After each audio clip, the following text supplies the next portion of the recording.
Hey, happy day. Are you out like a light or tossing and turning all night since COVID-19 started? Sharon Horne-Ellstrom here. And our idiom today, what does it mean?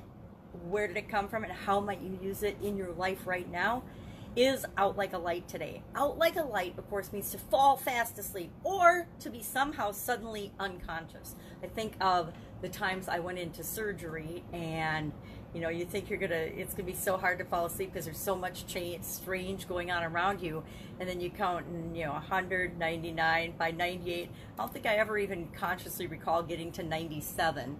The anesthetic kicks in so quickly and you're out like a light, and thank goodness, because it's not fun to be awake for surgery. I've been awake for surgery too, and that I will tell you, I much prefer being asleep for surgery than awake for surgery.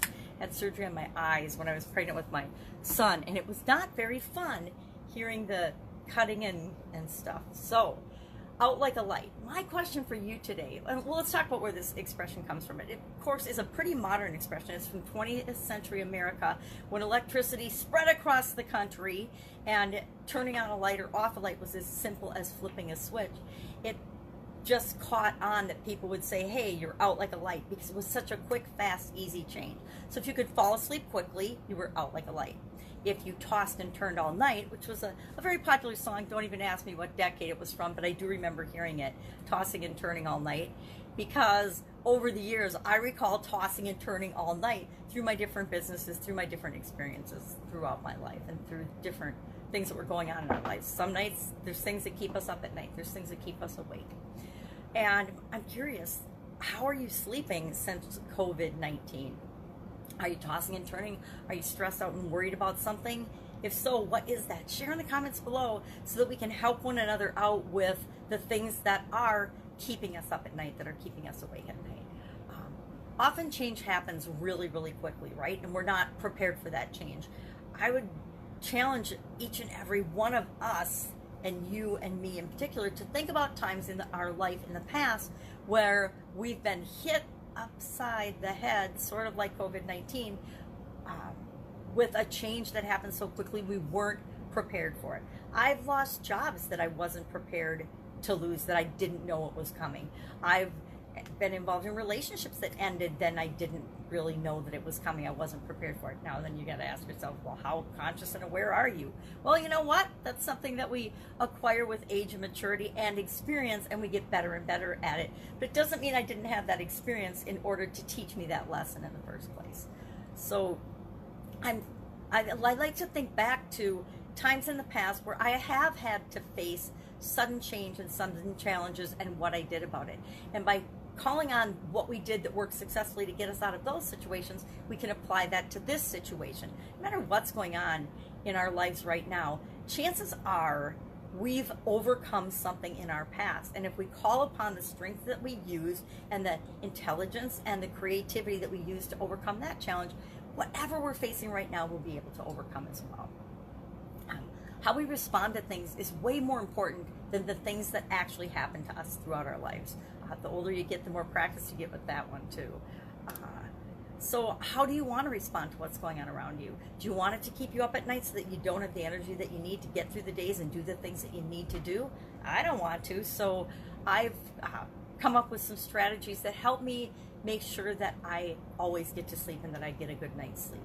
I almost feel guilty to say that I have not had a sleepless night since COVID-19 and since the changes in the last month and a half or 2 months. But I've had a sleepless night in a really long time, except with the exception of the flu I had over Christmas holiday. I had a really bad flu, and I tossed and turned all night. But that was because I was sick. I was literally sick, physically sick. Otherwise, I tend to sleep really, really well. And this isn't really about that, our businesses and what, maybe it is though. Maybe that is what we should be talking about when it's out like a light, and what strategies we can use to get some sleep. Let's go that way. I wasn't going to go that direction, but let's go that way. What are you doing to ensure that you get a good night's sleep? What are you doing during the day or right before you go to bed to make sure that you have a good night's sleep? Share those things in the comments below. I do a couple of things. I plan ahead, so I plan the night before what I'm going to be doing the next day. I also do on Sunday, I do a bigger idea of what my week's gonna look like. What is my week gonna look like? How's it gonna unfold? And then each night before I go to bed, I make sure I plan out and I know what I'm gonna do and what my big number one thing. I don't do 40 priorities or 50 priorities anymore. I have 1 to 3 things that I know I have to accomplish the next day, and I set them as in priority order, and then I go to sleep. And before I go to sleep, I always think of the things that went well during the day, the things that made me smile, the things that make me feel good or happy or positive in any way, and then the things that I'm grateful for. Just a few, 3 to 5 things that I'm grateful for, and they just pop into your head really fast once you get in the habit of it.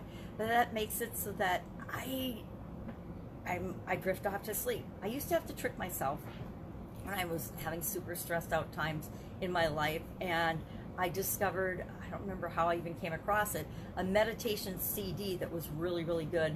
And I joked that I never ever heard more than 5 minutes of that meditation CD because I would fall asleep so quickly. And that helped to train me to fall asleep when I was really stressed out and my mind was having that monkey mind and going around and around in circles because there was some crazy thing going on in one of my businesses or other. So find things that help you and work for you. And maybe gratitude won't work for you, but I've yet to find a person that it doesn't work for. Maybe the meditations won't work for you. But again, everybody I've recommended it to, including my kids. I went to wake my son up today because he's hanging out with me while my daughter's out in Colorado, and I heard him listening to a meditation, and it just kind of made me smile because I love it when you know that people have adopted strategies that you've shared with them. The other thing that this Out Like a Light reminds me of and reminds me to do is to turn on the light for other people. Be a beacon of hope. And as business owners, it's our responsibility and our duty to continue to serve and help people solve problems and to set the example and be that beacon of light for them in the darkness. Turn on the light, show them the way, help them to navigate these waters because it is new for everyone. But if you've been through something similar before, or if there are ways you can help and serve people, it's actually our duty to be going out and doing that and to help the economy and the country and the world to recover. That's it. Have an absolutely amazing, awesome day, and I will, of course, be with you tomorrow with another interesting idiom. What does it mean? Where does it come from? And how might you apply it to your life, your business, your situation right now? Take care. Have an awesome day. I will be with you tomorrow. Bye.